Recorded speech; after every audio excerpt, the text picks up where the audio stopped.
Hey everyone, on today's segment I'm cooking up a Persian appetizer called Kashk bademjan. Cut the cap of the eggplants and then peel. Line a baking sheet with parchment paper or aluminum foil and set aside.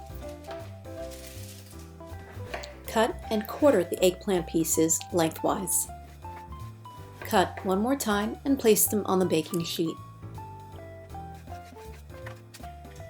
Arrange the eggplant pieces and add a generous amount of olive oil. Rub the pieces onto the oil and season with kosher salt. Pop the eggplants into a preheated 350-degree oven for about 40 to 50 minutes. I like to check about 45 minutes in.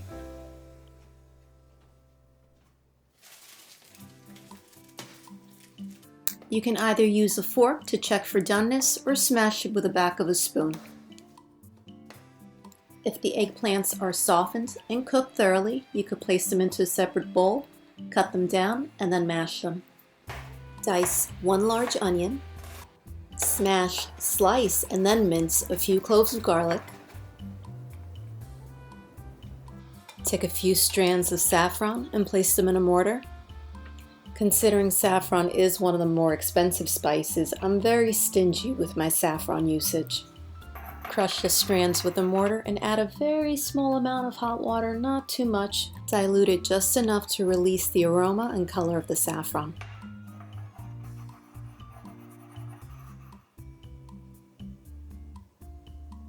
In a heavy bottom pot on low to medium heat, add a neutral oil such as canola or safflower. Add the onions and garlic and allow that to cook for 10 minutes. I decided to multitask and cook the caramelized onion on a separate burner.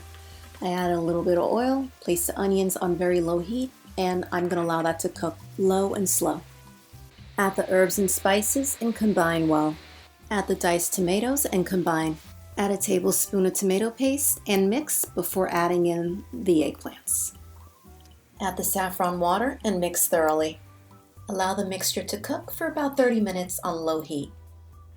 Caramelized onions require a slow cooking process, so allow it to cook about 30 to 40 minutes, stirring occasionally.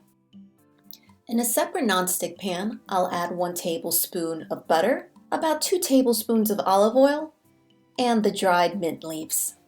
Allow it to simmer for 1 minute on low heat.